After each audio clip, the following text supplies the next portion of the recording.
Inside the Great Hall of St. Peter's Basilica in Rome, the funeral of Pope Francis is being held. Such a solemn and mournful occasion has taken on an indescribable sense of the strange due to the encounter of two political figures. Before the start of this funeral, US President Trump and Ukrainian President Zelensky each sat on a very simple chair at the entrance of the Great Hall and held a 15-minute private meeting that is very rare in diplomatic history. This meeting between Trump and Zelensky is the first face-to-face conversation between the two since the altercation at the White House in February this year. As everyone remembers, during that meeting, Vance and Trump launched a fierce attack on Zelensky, and Zelensky also publicly accused Trump of exerting unreasonable political pressure on Ukraine, triggering a huge shock in the relations between the two countries. Now, at the funeral of the Pope where global dignitaries have gathered, this brief 15-minute communication is both a repair of diplomatic relations and a reflection of the anxiety faced by their respective camps. What's more ironic is that, for some reason, something Zelensky said impressed Trump. After the meeting, Trump finally revealed a rare dissatisfied attitude towards Russian President Putin on social media. All this is just like the repetition of countless farces in history. When a leader is addicted to the illusion of self-greatness for too long and cannot extricate himself, he will always be slapped in the face by reality and show a belated regret. Shortly after leaving Rome, Trump posted on his Truth platform that Putin had fired missiles at civilians and towns in the past few days, which was unreasonable. More importantly, he also wrote the following sentence: "Maybe he's just stringing me along." Here, stringing me along directly reveals Putin's attitude towards Trump.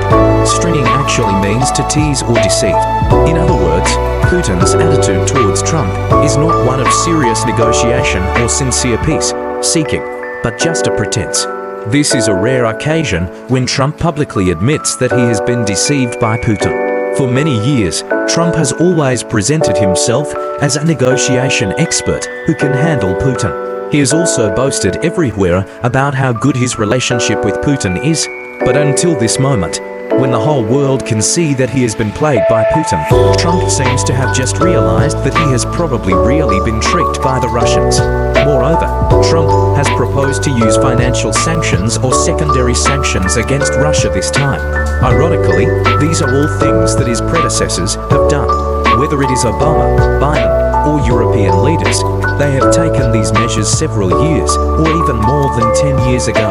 During his tenure, Trump, in order to show his uniqueness, instead lifted sanctions against Russia many times and showed weakness to Putin. Now he remembers to sanction Russia again. But I'm afraid it's too late. Looking back on the past few years, the relationship between Trump and Putin can almost be written as a modern-day tragedy of appeasement.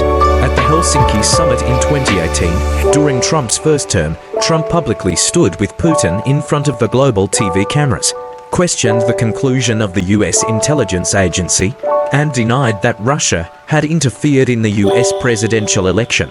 He was also capricious in providing aid to Ukraine. Trump constantly delayed and attached political conditions, and even required Ukraine to investigate his political opponents as a condition for exchanging aid. Trump also threatened many times that the US would withdraw from NATO, asking European allies to find their own ways to defend themselves. All these actually weakened the deterrence to Russia. Without any substantial concessions from Russia, the Trump administration took the initiative to lift or relax sanctions on many Russian enterprises and oligarchs. After the outbreak of the Ukraine war, Trump has long advocated stopping aid to Ukraine in the Russia-Ukraine war. He deliberately downplayed Russia's responsibility and even repeatedly hinted that Ukraine should compromise and cede territory to Russia for peace. All these have greatly encouraged Putin's arrogance, making Russia more unscrupulous on the Ukrainian battlefield and directly leading to the tragedy of countless civilian casualties. Today, after a brief encounter with Zelensky at the Pope's funeral, Trump finally realizes that he has been deceived. This is really sad, not only because of his arrogance caused dullness, but also because of the disasters his arrogance caused dullness has brought to the world. Zelensky's brief meeting with Trump this time is obviously well prepared.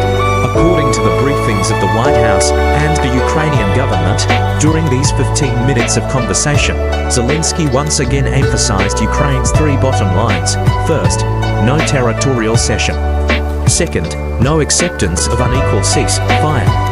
Third, there must be a credible security guarantee mechanism. These 3 points are equivalent to a public rejection of the so-called territory for peace plan previously promoted by Trump. At the same time, Zelensky also clearly knows that, in any case, he must maintain respect for Trump, this elderly child, to avoid provoking this emotional and capricious US president. Zelensky's diplomatic patience is both to strive for a breathing space for Ukraine and to prevent Trump from completely cutting off aid to Ukraine in a fit of anger. In a sense, at the Pope's funeral, Zelensky's brief meeting with Trump is a small-scale diplomatic tug of war face to face, and he is obviously much calmer, more sober-minded, and more sensible than Trump. In fact, before Trump posted that tweet, international public opinion and the insightful individuals within the United States had already been inundating the media with reports on various signs indicating that Putin was misleading the United States. Despite Trump's repeated concessions, the Russian military continued to intensify its attacks on civilian targets in Ukraine, blatantly ignoring the so-called ceasefire window proposed by Trump. The Russian foreign minister once publicly stated that Russia had no interest in the ceasefire agreement put forward by the United States. Germany, France, and the United Kingdom also jointly issued a statement emphasizing that they would not accept a ceasefire deal that involved the cession of Ukrainian territory. This was a direct rebuke to the Trump administration. Reuters even cited a report from an anonymous Russian official, stating that within Russia, Trump had long been regarded as a useful fool. In other words, he was seen as something that could be exploited but not truly respected. In the eyes of Russia, Trump was not a formidable enemy, but rather a tool that could be utilized. In fact, Putin had already discerned Trump's three fatal weaknesses. First, Trump was extremely narcissistic and vain. As long as he was given enough face, even with empty flattery, he would let down his guard. Second, he had a superficial understanding of power relations.